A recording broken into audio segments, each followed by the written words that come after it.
बोले शनिदेव महाराज की जय। भक्तों, आज हम आपके लिए इस चैनल के माध्यम से लेकर आ रहे हैं शनिवार जी की व्रत कथा, जिनके करने मात्र से, जिसके सुनने मात्र से भक्तों के सभी कष्ट दूर हो जाते हैं, सभी संकट मिट जाते हैं और सभी भक्तों का कल्याण होता है। तो आइए आरंभ करते हैं शनिवार व्रत कथा। एक बार संसार में चारों ओर पूजे जाने वाले नवग्रह एक स्थान पर एकत्र हुए। वे परस्पर वार्तालाप करने लगे। जब बात घूमती हुई इस स्थान पर आ पहुंची कि उन 9 ग्रहों में से सबसे बड़ा और सर्वाधिक पूजनीय देव कौन है, तो प्रत्येक ग्रह देवता स्वयं को बड़ा कहने लगा। सभी अपने को बड़ा बताते। इस बात पर जब बहुत देर तक वाद विवाद होता रहा और कोई निर्णय नहीं हो सका, तब यह तय किया गया कि चलकर इंद्रदेव से इसका निर्णय कराना चाहिए। सो वह 9 के 9 ग्रह इंद्रदेव के समक्ष उपस्थित हुए। उन सबकी बातें सुनकर इंद्रदेव भी सोच में पड़ गए, किसे छोटा कहूं और किसे बड़ा, किसकी श्रद्धा के पात्र बने और किसके कोप के भाजन।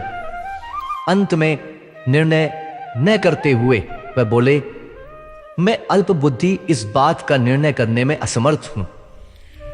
मुझे तो आप सभी बड़े नजर आते हैं और मैं सभी का आदर सम्मान करता हूं। इस पर नवग्रह संतुष्ट नहीं हुए तो हट करने लगे कि इसका निर्णय आपको अवश्य करना चाहिए। तब देवराज बोले, आप लोग मृत्युलोक में जाइए, वहां एक अत्यंत न्यायप्रिय राजा विक्रमादित्य राज्य करता है। आप उसके पास जाइए, वे अवश्य आपका कोई न कोई उचित निर्णय कर देगा। इंद्रदेव से निराश होकर नवग्रह मृत्युलोक में जाने को तत्पर हो गए। देवराज इंद्र ने जब उन्हें वहां जाते देखा तो प्रसन्न हो सांस लिया। इस धर्म संकट से निकलना उसके लिए सचमुच ही बहुत मुश्किल था, पर अपनी चतुराई से आए संकट को राजा विक्रमादित्य पर टाल दिया था। उज्जैनी नगरी की उन दिनों सारे ही देश में धाक थी। एक तो राजा विक्रमादित्य का वहां दरबार था और उसमें बड़े बड़े ज्ञानवान लोगों का सम्मेलन होता रहता था। दूसरे उस न्यायप्रिय राजा के न्याय से उज्जैन नगरी का सारे भारत में डंका बजता था। स्वर्ग में जब 9 ग्रहों का निर्णय न हो पाया तो अपने अपने विमानों पर सवार हो मृत्युलोक में आ उतरे।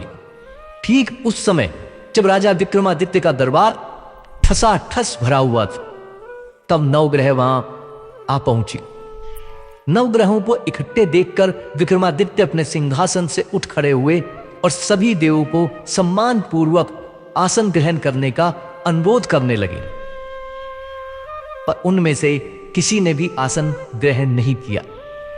विक्रमादित्य ने तब प्रसन्नवाचक दृष्टि से उनकी ओर देखा तो बृहस्पति देव ने आगे बढ़ जोरदार आवाज में कहा, हे राजन, हम यहां पर तब तक आसन ग्रहण नहीं करेंगे जब तक कि आप हमारा यह निर्णय नहीं करेंगे कि हम लोगों में सबसे बड़ा कौन है। राजा अपने ऊपर आए इस धर्म संकट को देखकर पल भर तो घबरा गया, परंतु शीघ्र ही उसने स्वयं को संभाल लिया। उसने अपने मन में एक युक्ति सोच ली। दरबार में छोटे छोटे आसनों की एक पंक्ति प्रवेश द्वार तक चली गई थी। राजा ने उन लोगों से कहा कि आप यहां पर आकर आसन ग्रहण कीजिए और मैं सोचकर अभी आपका निर्णय करता हूं। यह कहकर राजा अपने सिंहासन पर बैठ गया। सिंहासन के निकट ही जो आसन पड़ा था उस पर भागकर बृहस्पति देव जा बैठे। उनके अगले आसन पर सूर्य जा बैठे।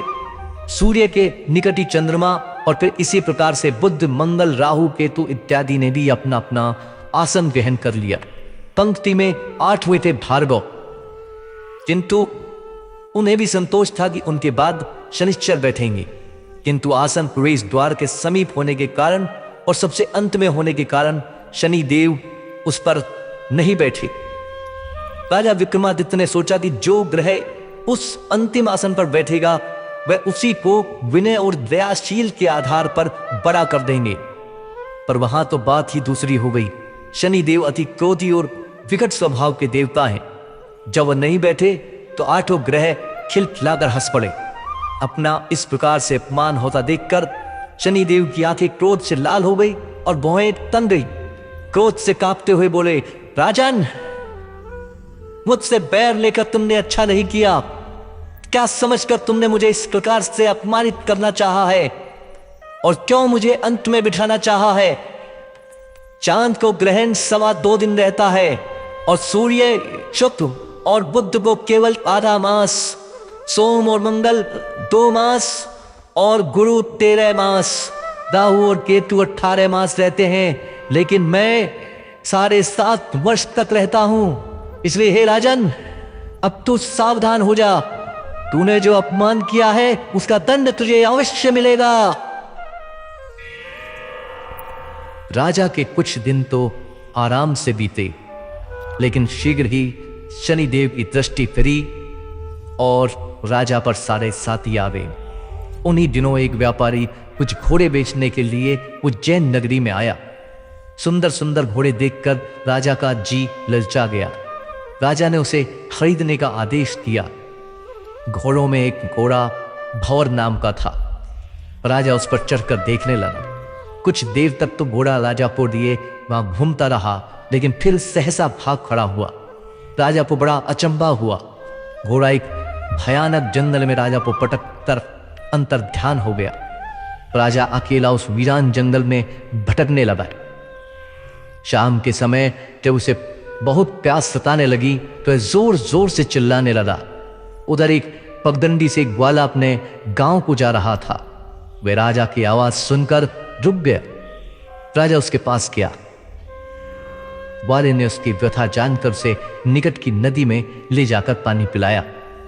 पानी पीने के बाद राजा स्वस्थ हो गया और प्रसन्न होकर उसने ग्वाले को अपने हाथ की अंगूठी उतार कर दे दी और उससे कहा, मैं उज्जैन का रहने वाला हूं, यहां रास्ता भटक गया हूं, तुम मुझे रास्ता दिखाओ। तब ग्वाला उसे अपने साथ गांव में लाया। वहां एक मिठाई की दुकान पर राजा ने मिठाई ली और दुकानदार को भी एक अंगूठी उतार कर दे दी। दुकानदार ने उससे पूछा, उसने उससे भी यही कहा कि वह उज्जैन नगरी का रहने वाला है और उसका नाम बोना है। फिर वह दुकान के बंद होने तक वहीं बैठकर दुकानदार से बातें करता रहा। उस दिन दुकानदार की बिक्री बहुत हो गई। उसने सोचा, यह भाग्यवान पुरुष है जो इसके आने से आज मेरी इतनी बिक्री हुई है। इसलिए रात होने पर वह उससे बोला कि वो उसके साथ उसके घर चले और उसके साथ ही भोजन भी करे। राजा मान गया। जब वे दोनों घर पर पहुंचे तो दुकानदार की पत्नी ने उसका बड़ा स्वागत सत्कार किया और अतिथि के लिए विशेष रूप से भोजन तैयार किया। भोजन करते समय एक अद्भुत घटना घटी। जहां राजा भोजन कर रहा था वहीं पर एक सतलड़ा हार टंगा हुआ था। उसके पीछे एक चित्र था। सहसा ही वह हार वहां से अदृश्य हो गया। दुकानदार के यहां एक नौकरानी थी। उसने जाकर घर की मालकिन से कहा, वहां खूंटी पर एक हार नहीं है। जब बात दुकानदार तक पहुंची तो उसने राजा से पूछा। राजा बोला, मुझे तो नहीं मालूम। दुकानदार बोला, तुम्हारे और मेरे अतिरिक्त तो यहां कोई था ही नहीं, सच सच बताओ हार कहां है? राजा बोला, मुझे नहीं मालूम, मेरे पास कोई हार नहीं है। जब कोई निर्णय नहीं हो सका तो दुकानदार राजा को उस नगर के राजा के पास ले गया। उस नगर के राजा ने जब विक्रमादित्य की भोली भाली सूरत देखी तो बोला, यह व्यक्ति कभी भी चोरी नहीं कर सकता। और यह कहकर उसने विक्रमादित्य को छोड़ दिया। विक्रमादित्य जब उस नगर में घूम रहा था तब उस नगर के एक तेली ने उससे कहा कि वह उसके यहां आकर काम कर ले तो उसे वह रहने को स्थान और खाने को भोजन भी देगा। राजा मान गया और तेली उसे अपने घर ले आए। वहां सारा दिन राजा ढाणी पर बैठा, उसके बैलों को हाँफता रहा और तेली बाजार में तेल बेचता रहता। जब वर्षा ऋतु आई और मूसलाधार वर्षा होने लगी, तब धानी पर बैठे हुए विक्रमादित्य ने मौज में आकर ऊंचे ऊंचे राग आलापना आरंभ कर दिया। निकट ही उस नगर का राजमहल था। वहां खिड़की में बैठी राजकुमारी ने जब राजा का मधुर स्वर और उसमें गीत सुना तो अपना दिल हार बैठी। उसने अपनी बांदी को पता करने के लिए भेजा। बांदी वहां राजा को गाते हुए देखकर लौटी तो राजकुमारी से बोली कि वहां पर तो कोई अति सुकुमार नवयुवक बैठा बस्ती में आंखें बंद किए गा रहा है। राजकुमारी ने सुना तो उसने अन्न जल का त्याग कर दिया। रात तक जब उसने कुछ नहीं खाया तो रानी ने आकर उससे समझाया, पर वह बोली कि वह तो उस गाने वाले से ही शादी करना चाहती है। रानी ने जाकर राजा से कहा कि राजकुमारी तेरी पर मोहित हो गई है और उससे बिहार जाना चाहती है। राजा ने सुना तो बहुत क्रोधित हुआ। उसने तेली के घर से विक्रमादित्य को बुलवाया, उसके हाथ काटकर जंगल में फेंकवा दिया।